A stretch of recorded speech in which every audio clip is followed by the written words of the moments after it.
So this was me getting in. I was in the union already at this point, but I was in the union as an assistant art director, and I wanted to be a set designer as well. So this got me in as a set designer. So I was a junior set designer on this project, and it was really scary to go to New Zealand, which is a different hemisphere. And but I went there in September, so I never had a winter that year, which was great. So you can really like, you guys think about it, like you guys can really miss, I mean, LA is great. You don't have a winter here, so it doesn't matter. But yeah, it was really, really nice. It was a experience of a lifetime. It's the country I wanted to visit more than any other country ever because of Lord of the Rings. And it's got the best like landscape ever. It's an amazing place to visit. The people are super, super like Midwest nice. It's really great. And then obviously I got to work on like Lord of the Rings, which was a very cool project. Sorry, this is not Lord of the Rings. This is The Rings of Power on Amazon Prime, season 1. So yeah, one of the sets I got to work on and spend a lot of time on was this set. It's Durin's house. It's a dwarf set. I can talk about it forever. But the main things are there's like a style to dwarves that's just there. And it exists from the original movies, and there's a lot of like rules to it, but most importantly, there's scale to deal with. You have big people and you have little people that you have to design around, and that just makes everything very, very interesting. At one point, I got to do a sketch for this back wall, which is kind of sketched to look somewhat mountainous in the way it's been carved out. Go ahead and go to the next slide.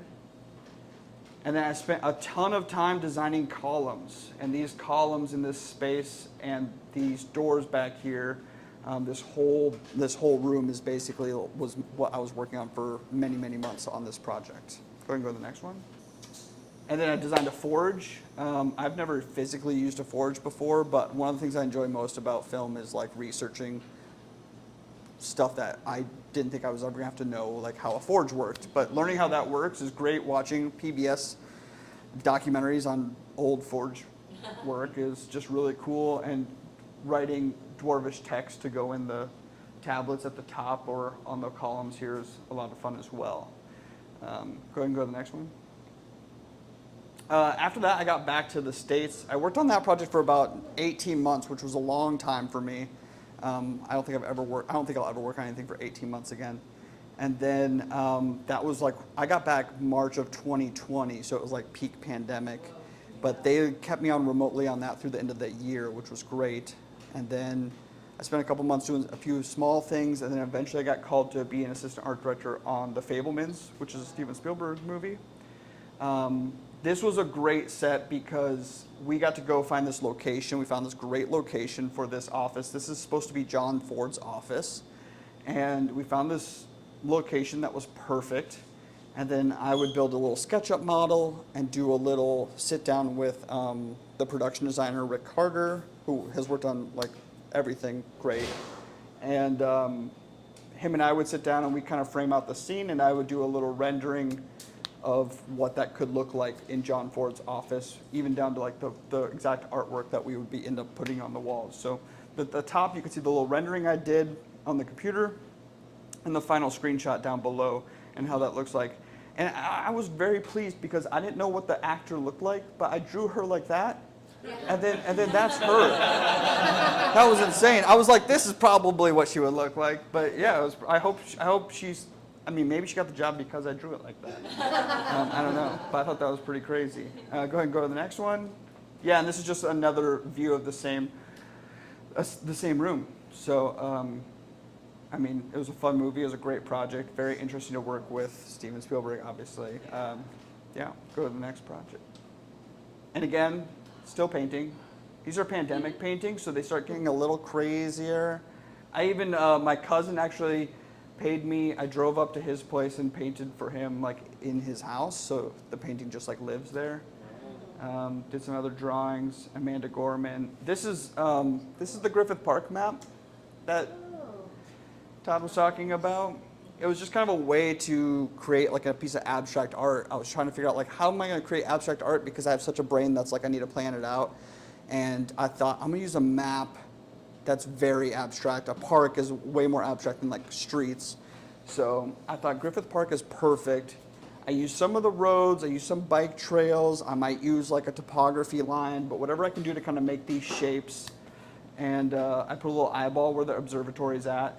And I don't know the exact spot where Todd got married, but I know it's on there someplace. But he liked it right away. And then when I told him it was Griffith Park, he was sold on it. It's kind of like the same thing with the paintings. It's like that one I did of all the humans on it, you know, was me just trying to learn how to paint people. I had never painted people before, and I always told myself, if I don't like it, I can just paint over it. Well, I really liked it, but then it was a 10-foot wide, 4-foot tall painting. It takes up a whole wall in my apartment, and so eventually I was like, I gotta get rid of this. I can't look at it anymore. I'm done with it. And it was a little therapeutic just to paint black over it, and I just painted a new human over that. Then someday they'll X-ray it. Someday they might X-ray it. Yep. So there's a guy in West Hollywood who has a painting of Lady Gaga, and he doesn't know that behind it there's like 5 paintings basically. and yeah, so it's kind of the same thing with film, and it's moving so quickly too. It's like I was already on to the next one, thinking about the next set. I couldn't really, you know, cry too much about the last one. But again, it's like one of those things. Like I also know like the photos I take of sets. And seeing it in person, it usually ends up looking better like at the end of the day, like after editing and the coloring happens and the lighting happens, because I almost never get to see it fully like lit up except for like the day of shooting. But getting that with the actors in it, with the costumes and the makeup and everything, like that's pretty magical. But then seeing it on screen, I mean, like that's really what it's all about at the end of the day, is like what ends up on the screen. So yeah, it's not as glamorous when you see like all this duct tape holding it up from the outside of the set too. Trust the path and trust the trajectory and trust the process and trust yourself. And you know, like I said, like when I was in college and I kind of figured out that like film might be the thing, I started sending, while I was in college for architecture, I started sending resumes to Weta Workshop in New Zealand like annually. And I got rejection letters every single time. And to end up still like being there in New Zealand working on it years later is pretty crazy. But you know, I just kind of was like, I'll go do architecture. And I get a lot of students in architecture in Lincoln, or have just graduated from architecture, who are interested, or at least slightly interested in what film is like. And they're always like, should I do a dual major? Should I quit? Should I switch over to film? And I said, no, just finish architecture, because you're in it already and the skill set's the same.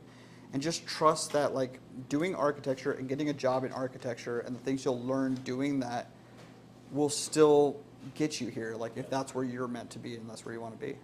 I auditioned for the role of that secretary. Did you really? If I had been doing this, I could have paid you to paint. Jeez. Oh my gosh. I can't believe that. That's crazy. I know. I'll have to take a photo of you, so next time I do something like that, I'll draw it a little bit more like you. Exactly.